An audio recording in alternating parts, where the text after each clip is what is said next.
Chapter 4. Bogies under the bed. Ned found the jars. Just one jar at first. In a deep sleep, Ned had rolled off his bed in the dead of night. Thud. Ouch! The fall woke him up. Just as he was about to haul himself back up, Ned noticed something glinting in the darkness under his bed. Jars everywhere. He reached out and found it was a jar. The label, in his sister's scrawled handwriting, read simply, Bogies. On closer inspection, he discovered that it really was a jar bursting with bogies. They looked very much like Jemima's. She had picked, licked and flicked so many at Ned over the years that he could recognise them in any lineup in an instant. Hers were always a brownish shade of green. At once Ned knew his wicked sister was up to something. But why had she hidden her own bogies in a jar under his bed? Lifting up the sheets, he saw that this was just one of what must have been 100 jars under there, each containing something more disgusting than the last. Ned's eyes bulged as he read the labels. Ground ants, boiled dandruff, yellow pus, brown pus, yellowy brown pus, browny yellow pus, slobber, sludge found down the plug hole after a bath, cheesy burps, meaty burps, spicy burps, burpy burps, monkey sweat, wart soup, toad juice, 10-year-old trifle that has gone so fizzy it will blow your head off, puddle gunge or punge. Oh, and look, there is another asterisk that tells me that, oh, here we go, this is the correct word. If in any doubt, please check your Williams Dictionary, the best source of made-up words in the world. Let's check that out. Something even more unspeakable than the other unspeakable things that cannot ever be named. Wow. One by one, Ned pulled all the jars from under his bed.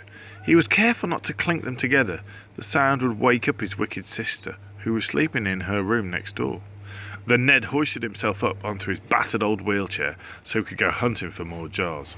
One good thing about getting around on wheels is that you can glide silently and undetected.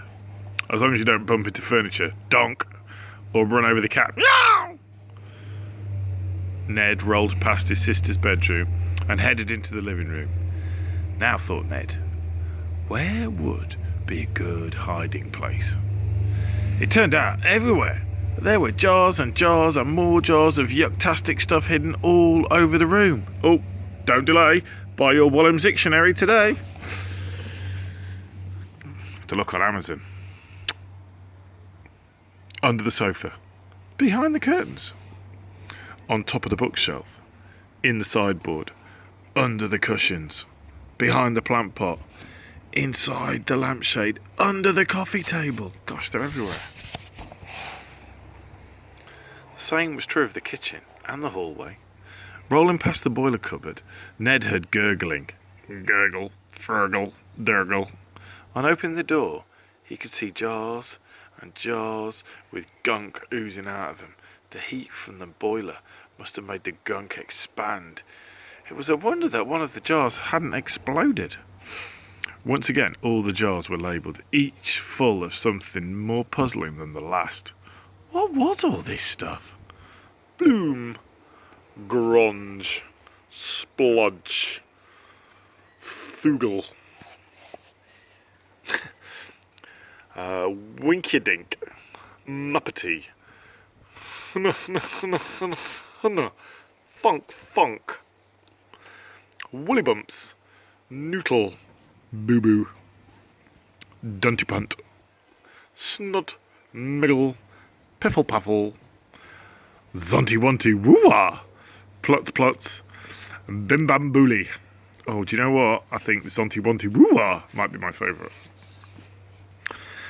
And more importantly, what was she planning to do with it all? The boy approached his father's room.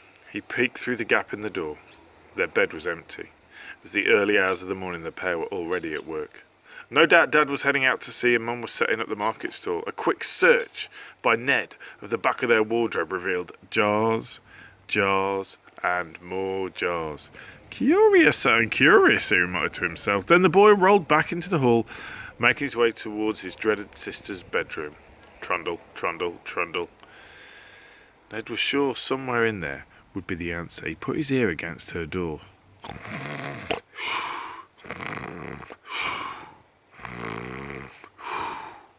Jemima was fast asleep, snoring like a steam train.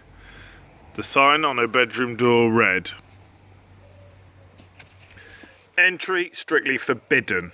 Any unauthorised persons who go beyond this point will get a boot up the bottom." Now was Ned's chance. The boy took a deep breath, then, as quietly as he could, he opened the door. Click! And gently rolled himself inside. Trundle. The boy hadn't been allowed in his sister's bedroom for years. No wonder she kept everyone out. Her room was full to bursting with jars and jars and more jars of gunk. There must have been thousands upon thousands of jars in there. All the way. We've got a nice picture of it. Whoa, that is a lot of jars. All the way from the floor to the ceiling. No wonder Jemima had resorted to hiding jars all over the house. There was no more room in her room. It was a miracle she could even get in or out. As Ned watched his sister sleep, noting that she wore her steel-capped boots in bed, he scanned her bedroom for clues. There must be an answer somewhere to what she planned to do with all these jars of gunk. In a corner of the bedroom, in the corner of the room where Jemima's school exercise books, Ned knew that his sister never did a scrap of work at school, so was surprised to see how well thumbed the books looked.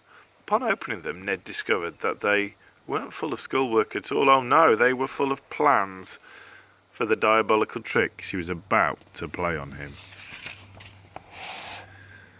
Chapter 5 is the Bath of Doom, and we'll read that one tomorrow.